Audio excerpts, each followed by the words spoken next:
The climb. Climbing, climbing. He was doing it without thinking, breathing in and out, just climbing. The rhythm was familiar, almost comforting.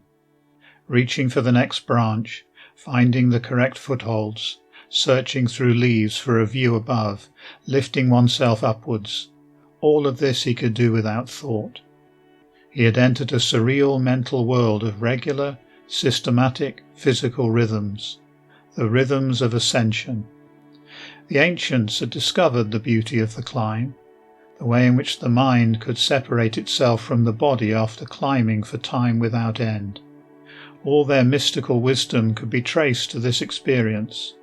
He knew this, and he trusted that he too would reach the final branch and enter that new world of perceptual abstraction where he might ascend into the realm of the ancestors.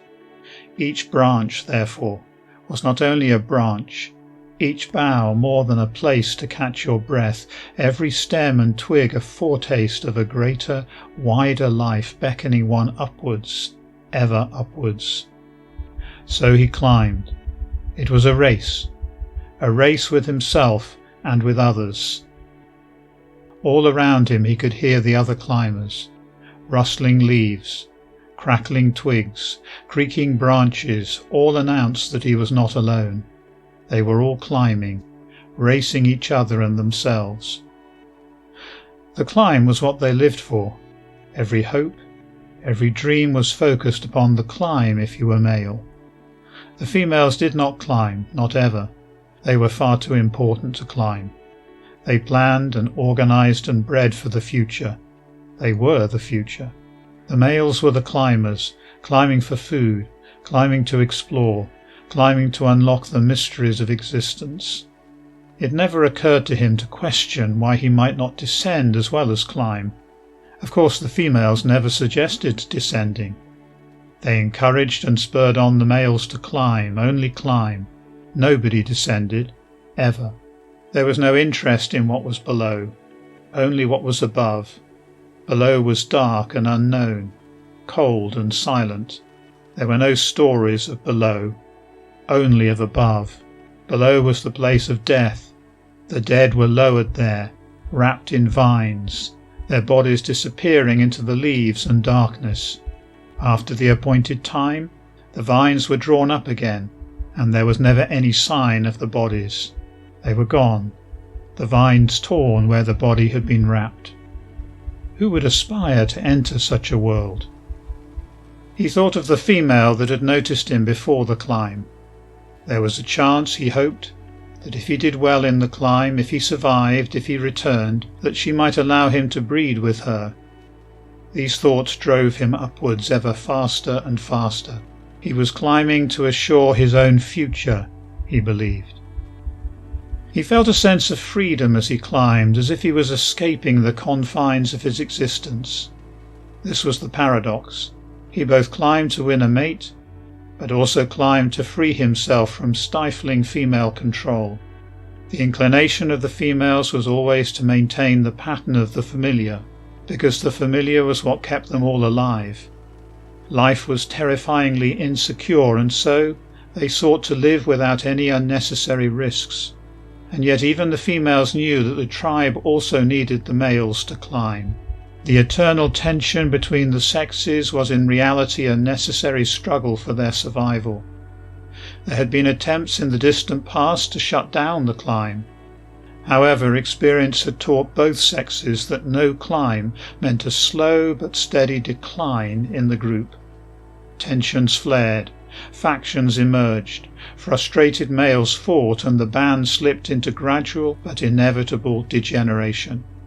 Ancient stories spoke of a female who outlawed the climb and whose actions only created a war between the males and females that almost extinguished the species.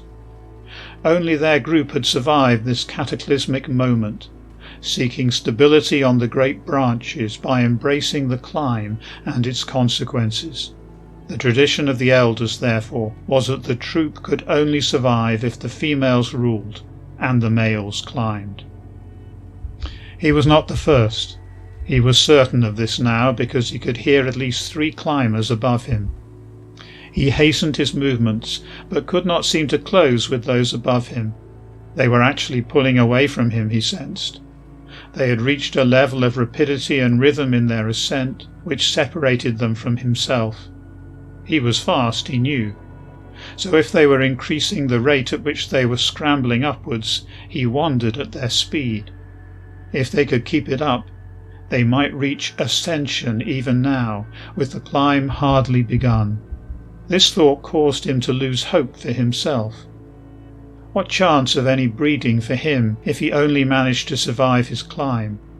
Perhaps he himself would never ascend because he could not reach the level of physical intensity that those above him had already attained. He slowed a little as these thoughts washed through his mind. The urge to climb lessened, and he started to feel the pain in his limbs and the scratches and cuts on his body from the branches, twigs, stems and leaves. If he was not going to be an ascender, then what point was there in him pushing himself almost to the limits of his strength? As he slowed, he began to hear the sounds of climbers below him and to either side. They were close and closing on him. Without thinking, he renewed the race, his renewed awareness of those around and below him, meaning that the climbers above were no longer a source of despair. The imperceptible slackening of his climb, which happened for the briefest of moments, saved his life. Above him he suddenly heard a shriek, followed by the undulation of the leafy umbrella above. Then a crashing, cracking, splintering noise as a body fell over his head. It smashed into a branch below, bouncing off, limbs spiralling in all directions, and disappeared through the next canopy of leaves, to continue falling forever, or so the elders taught. He looked up. The leaves and branches above him were settling. He could feel no vibrations in the bark he clung to. There were no sounds of any climbing beyond him now. What could have happened? There were always dead branches that could cause a fall, of course. But this was unusual, because every male knew how to spot a weak branch, let alone a dead one. And even if the fall had been the result of a weak branch, this did not explain the cessation of climbing overhead. He tensed and settled his entire body as close to the trunk as possible. Something was wrong. He stopped climbing and waited. He hated this. He was giving his competitors a chance to catch up or overtake him. But he sensed danger, and his survival instinct proved stronger even than his drive to climb. The other climbers soon started to appear around him, surprised to see him waiting, crouched low against the ancient bark, staring upwards, searching with his eyes. Most of them ignored him and climbed on, the sheer physical rhythm of their climbing carrying them upwards without any thought. 4 passed him and entered the next canopy just above his head. 2 others halted either side, eyeing him carefully and nodding upwards, to which he responded with a questioning gesture. None of them spoke. None made a sound. Above them, the noises of the new climbers could still be made out as they slipped through the leaves like swimmers breaking the surface of a sea. New climbers appeared around him, so that there were soon at least 10, all waiting together, all staring upwards in silence. The rustling overhead gradually subsided. No more bodies fell through the leaves. A couple of the waiting climbers started climbing again, and then so did all of them. They all suddenly rushed forward through the foliage, the urge to climb overcoming the fear of the unknown. Once his head broke through the canopy, he understood immediately why the previous climbers had made no sound, but had continued climbing. The bodies of 2 climbers lay on the branches to his left. One of them was still twitching, the other was not moving at all. Both were covered with spiders, hunting spiders, creatures that hunted in packs and used web nets to catch their prey. Each spider was about 1/3 of the size of the climbers, but they worked in hunting parties of 40 or 50, everyone knowing their specific role in the hunt. One of the bodies was already being bound in tighter and tighter webbing, so that it was actually starting to disappear before his eyes. The twitching body was still being stung by the hunters that crawled over it, ensuring it would never be able to struggle out of the web netting before they could bind it securely. He caught the eyes of the twitching climber, and they seemed to cry out to him in hopeless despair, a final plea for comfort before slipping into total paralysis. None of the climbers stopped at this macabre scene. There was nothing they could do. The two climbers were already as good as dead. Moreover, there was a tacit agreement between the climbers and the spiders that the elders spoke of. Any climber caught by the hunters was their food, but they were not permitted to kill more than they required. Hence the standoff now between the two species. The climbers slipped through the leaves and branches with astonishing speed and agility, while the spiders watched them carefully. There was no contact, not a word was spoken, and no emotional energy was wasted on the fallen climbers. It was all part of the climb. Climbing was a race against each other and the dangers of the climb itself. The climb hastened. The bunching up of the climbers caused by the spiders had inadvertently recreated the start of the climb, with everyone together starting from the same position. The result was a second rush to break away from the pack, a concentrated burst of speed to get to the front and away from each other. The brief halt had given the climbers time to catch their breath and rest their limbs, so that they were ready for a fresh, hectic rush upwards. Some of the climbers were faster than others at sprinting for short periods, so that the new pack soon broke up into smaller groups. He was not the fastest. His strength was in the rhythm and routine of the long climb. He was not so concerned that he could not keep up with the fastest of the pack, therefore. He knew he would catch them soon. After all, he had been ahead of many of them when he stopped because of the spiders. He slipped into the mental world of the regularity of the climb, breathing in, breathing out, maintaining the speed that gave him the best advantage over the longest distance. He had trained himself for this.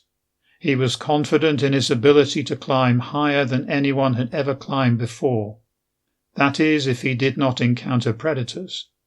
He had to believe this. It was what kept him climbing. This was his internal world, built with skill by his maternal aunts in their breathing and meditation sessions. Although the females did not climb, they understood and analyzed the psychological demands that climbing placed upon the males, especially over long periods. The females had learnt to replicate the male experience of climbing through breathing practices, which enabled them to enter his domain and explore it within themselves. These advances had greatly aided the species while simultaneously maintaining the dominance of the females. The mental world that began to open up within himself, therefore, was familiar and comforting, a sphere he could control and maintain as he climbed. The mental world that began to open up within himself, therefore, was familiar and comforting, a sphere he could control and maintain as he climbed. The mental world that began to open up within himself, therefore, was familiar and comforting, a sphere he could control and maintain as he climbed. There were no interruptions in the climb for some time. As he predicted, he slowly caught up with the sprinters and glided past them, their bodies tiring and the tempo of their moving limbs slowing. They had expended too much energy in their desperate efforts to get to the front, and now they were suffering for it. Unless they rested, they would certainly burn out. Every climber feared this, the burnout. They had all been warned about it.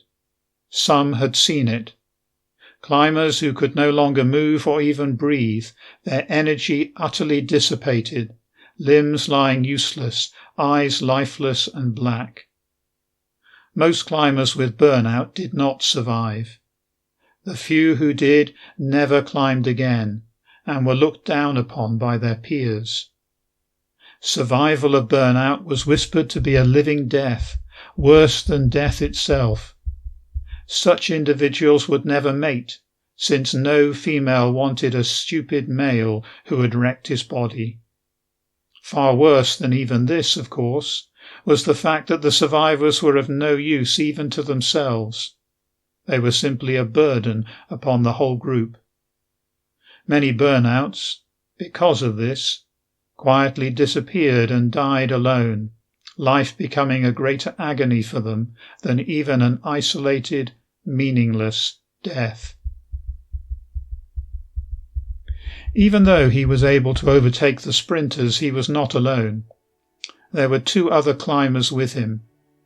They were moving at a similar speed to himself, maintaining roughly the same rhythm.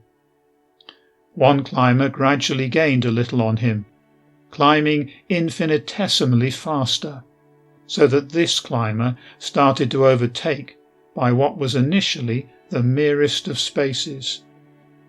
But he knew that the result was inevitable. He would be left behind by this male with a faster rhythm than his own. As for the other climber, he was no threat. He was just about keeping up with the other 2, but it was clear that this was at an enormous physical cost, because sweat had already dampened his entire body, a warning sign of imminent burnout. His movements were also becoming less smooth and starting to betray evidence of exhaustion as his limbs jerked from branch to branch rather than glided. Trying not to lose hope as he slowly fell behind the faster climber, he focused on his own rhythm and breathing, seeking the tiniest of advantages in his inner world that might still give him something more in the race ahead. The climber behind him fell away rapidly, but the one ahead actually began to increase the intensity and rapidity of his ascent, without seeming to alter the balance of his movements in any way. It was evidence of what he already knew. He was outmatched and would never catch this climber himself. In a matter of about 10 branches, the other climber was lost from sight for the first time, disappearing into the next canopy of leaves. He kept going, not allowing himself the comforting feeling of self-pity which he knew would destroy any chances he might still have. He convinced himself that all was not yet over. Something could happen, and so long as he kept in the race, he might yet have an opportunity to win. These thoughts were swept away by a change that had been occurring in his environment. Without realizing it because he had been so focused on his position in the climb, the light had suddenly increased. His eyes narrowed, and for a moment he was almost blinded. That he did not stop his climb was entirely due to his instinctual locating of the next branches while he was unsighted.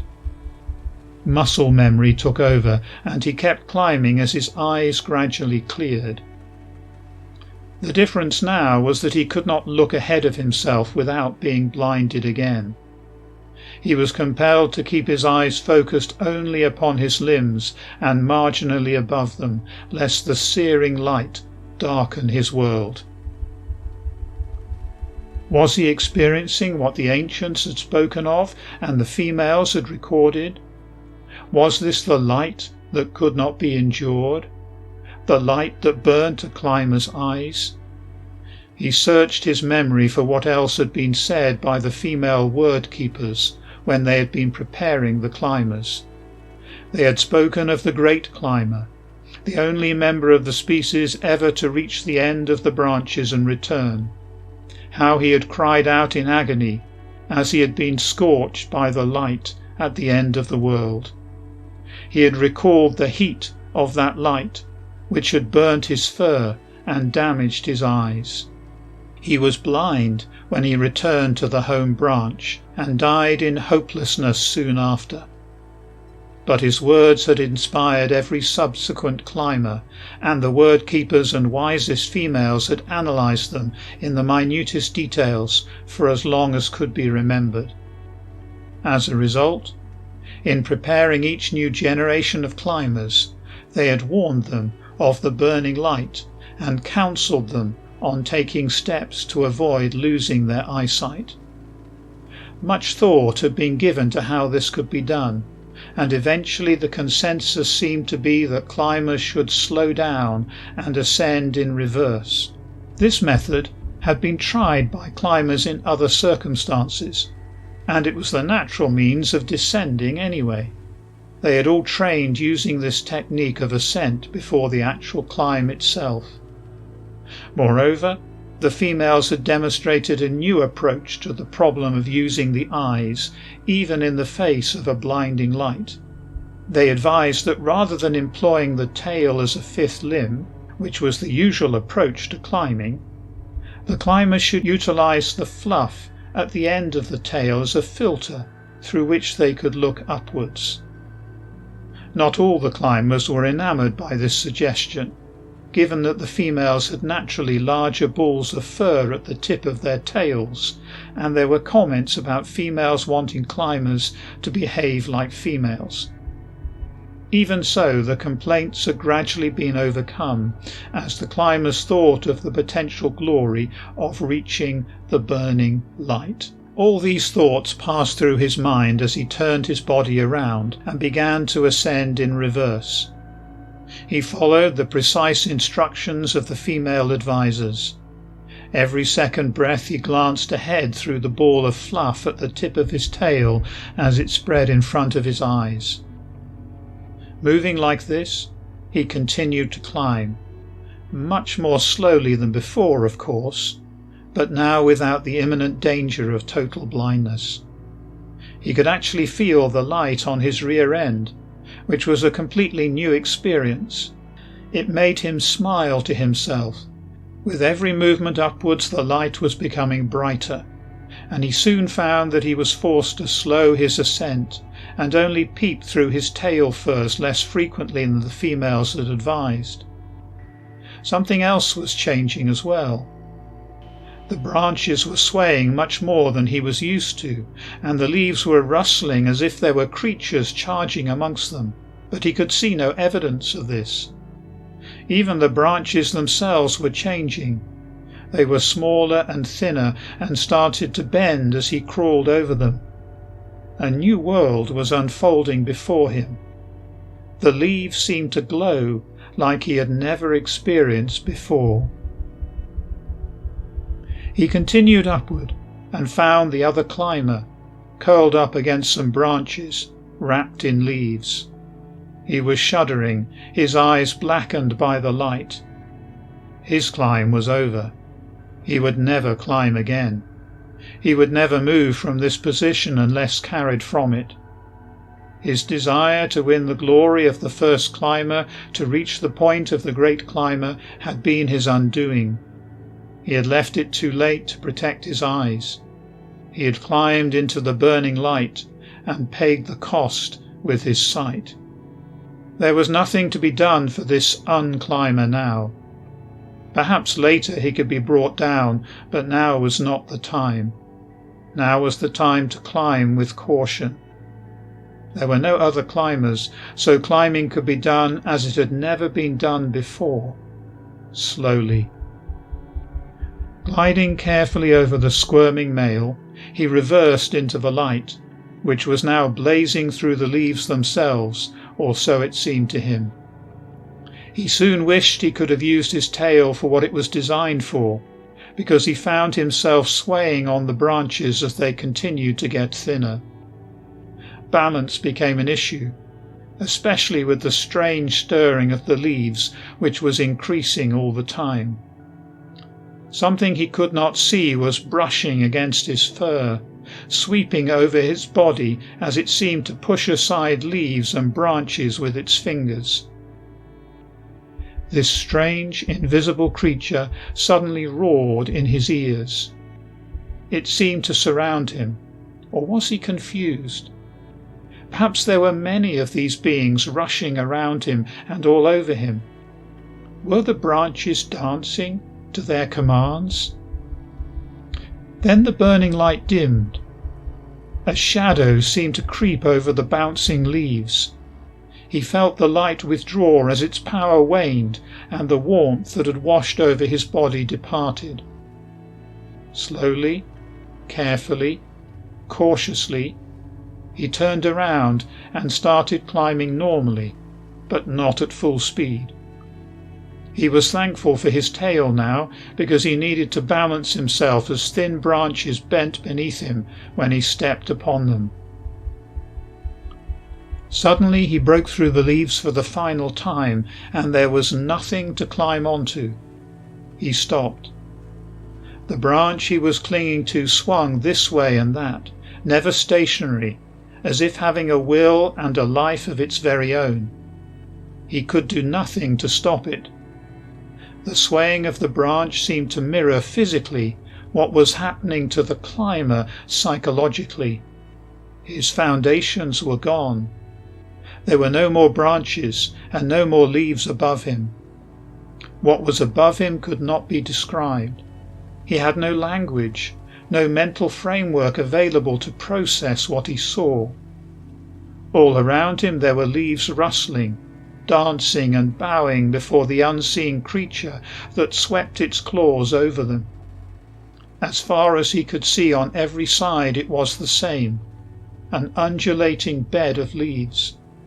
Some branches rose up from beneath this bed, defiantly jutting out above, as if trying to break free. But they were few and far between, and they also were swaying, just like the one he was perched upon. Above him was nothing, or so it seemed to him. There was movement, but what was moving he could not describe, let alone understand. His senses were already being overloaded by what he was experiencing. There was too much noise coming from above him, as though a great creature roared in pain every so often. There were sudden flashes of light, like huge branches that appeared and disappeared in the distance over him. Where did they go, and why did they glow? He had no answers, only questions that overwhelmed his mind. His fur was brushed and smoothed and fingered by that unseen creature which seemed to have embraced him in its hold as his branch swayed violently. Massive creatures, shaped like nothing he could comprehend, moved slowly above him. He was mesmerized by them because they altered their form even as he watched. Slowly they became something else. He tried to reach out to them with his front claws, but touched nothing. He sensed they were not close at all, but far above him and perhaps even far away. Were they the ancient ones? Were they gods or great climbers of old? Or perhaps they were creatures that would hunt and consume him. Water poured over him. It cascaded from above and pummeled his body, hurting his face and back. It ran into his eyes and slid down his back, causing him to shiver. He stuck out his tongue as he always did to catch water when he was climbing or seeking for food through the branches, but this action was pointless. He was accustomed to single drops of water slipping and sliding between leaves that had descended to his world, not a torrent falling upon him with great force. He had been taught how to catch drops with his tongue or suck up water from leaves and crevices in branches where it had settled. But this water seemed to attack him, to beat him down, to assault him like an enemy attempting to overcome him. Instinctively, he resisted it, fighting back by flailing his limbs at the sheet of water as it fell upon him, struggling to survive and not be beaten down.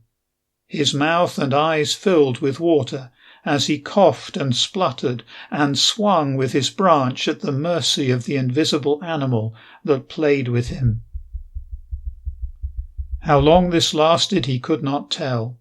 There came a time when the water stopped lashing him, and the creature softened his touch. The roaring above lessened, and it seemed to the climber that the great beings above were leaving, taking their flashing branches with them. He sniffed the air. It was fresh and clear and damp, like he had never experienced before. In fact, it was the most beautiful thing he had ever smelt. He exulted in this moment as he swayed on his branch. He now felt one with this new world. He believed it had accepted him, received him into itself. After all, the burning light had gone. It was as if he had been beckoned to this point now, atop the last of all the branches. Would the ancients call him upwards now? Would the ancestors receive him into their abode? The great beings above were shifting, transforming, altering. He sensed something was about to happen. Light from behind one of these beings started to filter down upon him. He squinted for a second and then was blinded as the burning light returned with an intensity that destroyed his eyes instantly. He screamed in pain and dropped from the branch, through the leaves and down to his world below. His species would survive, so long as the strongest males climbed and fell.